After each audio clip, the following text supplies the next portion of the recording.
When Jonathan Antoine walked onto the Britain's Got Talent stage in 2012, few in the theater appeared to expect what came next. From a reporting standpoint, the initial reaction was noticeable. Judges exchanged uncertain glances, and audience chatter could be heard before a single note was sung. Antoine, then a teenager, introduced himself quietly, standing beside fellow contestant Charlotte Giaconelli. His demeanor contrasted sharply with the scale of the stage and the expectations that typically come with a primetime talent competition. What followed became one of the most replayed moments in the show's history. As Antoine began to sing, the atmosphere shifted almost immediately. The skepticism that preceded the performance was replaced by silence, followed by visible surprise from the judging panel. By the end of the song, the audience response was decisive, and the judges' commentary reflected a complete reversal from their initial impressions. From a media perspective, this moment resonated beyond musical talent alone. Viewers and commentators later noted how quickly assumptions based on appearance were challenged. The performance became a focal point in post-episode discussions, online clips, and press coverage, often framed as an example of how talent can defy expectation. However, while the audition marked the beginning of Antoine's public recognition, it also set the tone for the scrutiny that would follow. The sudden shift from anonymity to national attention would soon introduce pressures rarely discussed during the broadcast itself. And as coverage expanded, so did interest in the story behind the voice. As attention around Jonathan Antoine grew, so did questions about the quiet teenager behind the viral performance. In interviews conducted after the show, Antoine spoke openly about his life before appearing on national television. According to those accounts, he struggled with confidence from an early age and had experienced bullying during his school years, much of it centered on his appearance and social anxiety. Singing, he explained, was one of the few environments where he felt a sense of control and safety. From a reporting lens, these details added context to his reserved presence on stage. Mental health advocates and commentators highlighted how performance-based platforms can simultaneously offer opportunity and amplify vulnerability, particularly for young participants. The show's editing focused primarily on the breakthrough moment, leaving much of this background unexplored during the broadcast. However, subsequent media coverage began to frame Antoine not only as a talented singer, but as an example of how personal challenges intersect with public exposure. This narrative drew widespread empathy, but also raised concerns. Industry observers noted that rapid fame, especially at a young age, can intensify existing insecurities rather than resolve them. Antoine's case became part of a broader conversation about aftercare and long-term support for talent show contestants.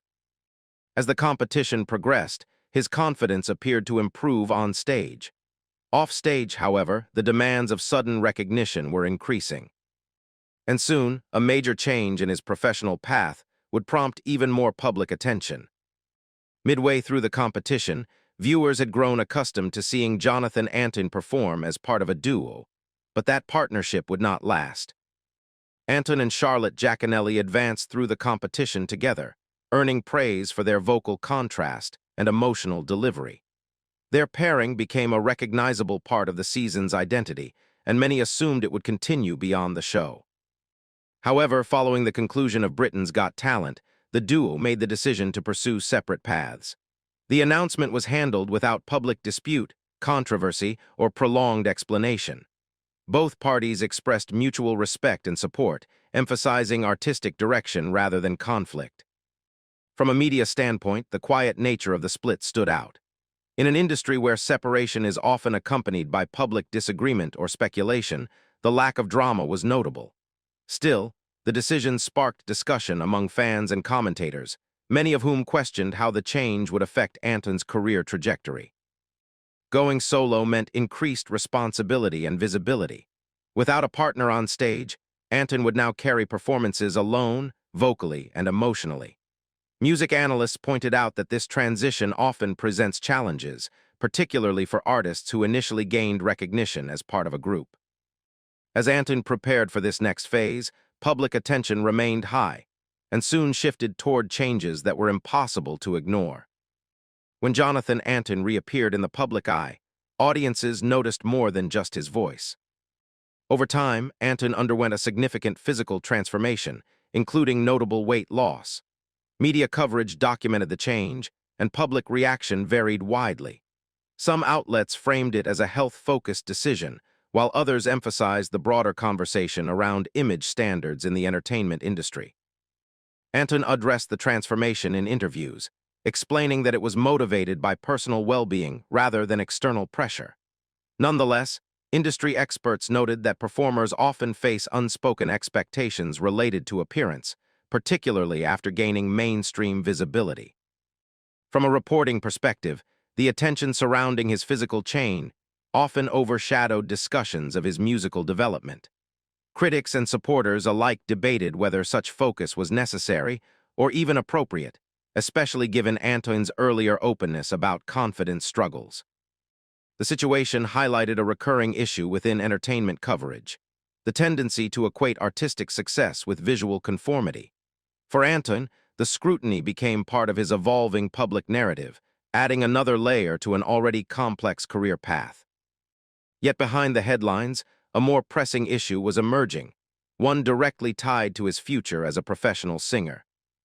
As expectations increased, Jonathan Antoine faced a challenge that could not be ignored: protecting his voice. Opera and classical singing demand technical precision and long-term vocal care. According to reports and statements from Antoine, periods of intense training and performance placed strain on his voice, prompting him to temporarily reduce public appearances. From an industry standpoint, such decisions are often viewed as preventative rather than problematic. Vocal coaches and music professionals emphasized that stepping back can be essential for longevity, particularly for young singers transitioning into demanding classical repertoires. However, reduced visibility sometimes leads to misconceptions.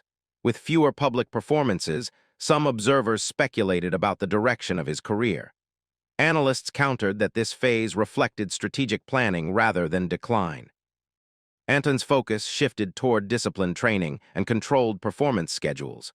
Rather than pursuing constant exposure, he appeared to prioritize sustainability, an approach increasingly encouraged within classical music circles. This decision marked a turning point, redefining how his success would be measured moving forward. Rather than chasing mainstream momentum, Jonathan Antoine made a deliberate choice to step into a more traditional classical path. Unlike many reality show alumni who pivot toward pop releases or viral content, Antoine committed to formal classical performance. His releases and appearances reflected this direction, emphasizing technique, repertoire, and gradual growth over commercial trends. Music critics noted that this route often results in less immediate visibility but greater professional credibility. For Antoine, the shift aligned with his stated goals as an artist rather than public expectation.